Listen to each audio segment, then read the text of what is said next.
So, Stephen, a topic that's really close to both of our hearts, and actually everybody on the team, because we all have electric vehicles, is electric vehicles. And GM had some pretty big announcements at CES this year. Why don't you tell me about them?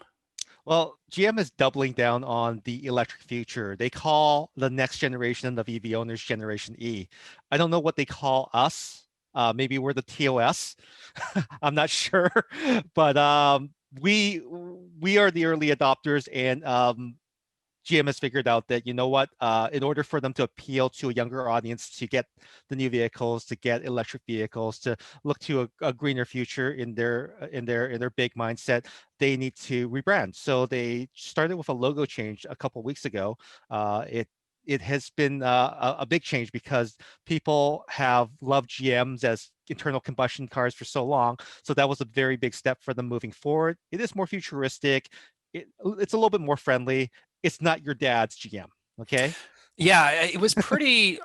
The feedback that I saw when they changed the logo was pretty mixed. Yep. Either you love it or you hate it. Yeah.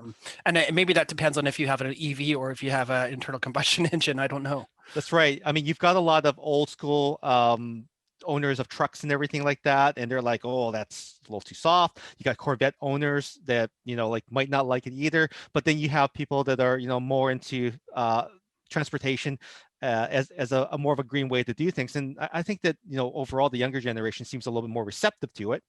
And as a result of that rebranding, they've also looked at the future at their keynote at CES 2021, which unveils a vision for them to build newer, different vehicles for all different types of people that they used to serve in their internal combustion engine side. But now they're going to be bringing those people over with new EVs such as pickup trucks, Hummers.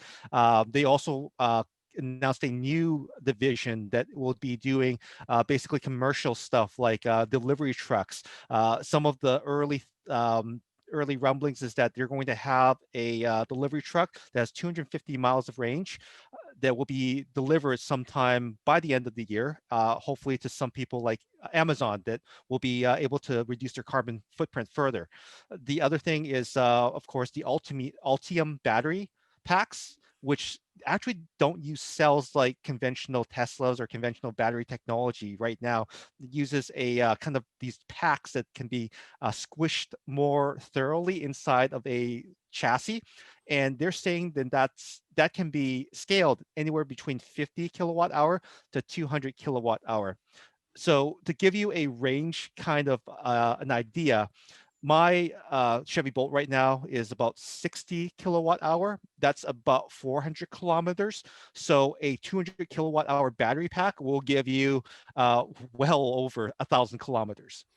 And that's pretty. It's pretty impressive that they're able to come up with this new platform.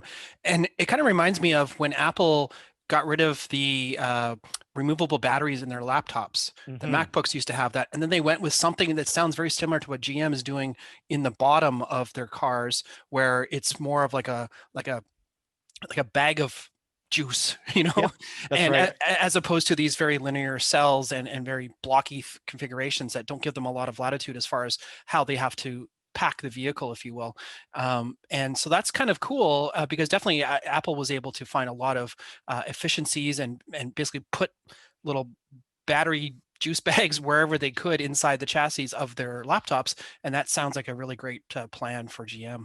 Yeah, it's like the Capri Sun versus the juice box. There's a reason why astronauts prefer the Capri Sun. That's right. You can cram more Capri Sun into that same amount of space. Exactly. And for current current people that are enthused about electric cars but want something right now, GM has also updated their Bolt line. They're adding two new vehicles or two refreshes. Number one, the Bolt EV will be returning. It'll still have a 66 kilowatt hour battery pack, which already exists. It's not using the Ultium technology. It's still using what they call the BEV2 platform. And then the other vehicle more caters to someone that's looking for an SUV or CUV style vehicle, and that's going to be the Bolt EUV. It's going to have the same size battery pack, but just a different form factor. It's always exciting to hear new stuff in the EV space, and I can't wait to see what comes in 2022. We hope you enjoyed the CES coverage. Stephen, where can they go to get more information about what we're doing and all our coverage? You should go to getconnectedmedia.com. That's where we're going to be posting additional content and coverage from the show. Plus, we've got contributors putting new content there every single day. And if you like this video, make sure you subscribe, hit that bell notification so that you know when our next video publishes. And if you didn't like this video, make sure that you set the playback speed to 75%.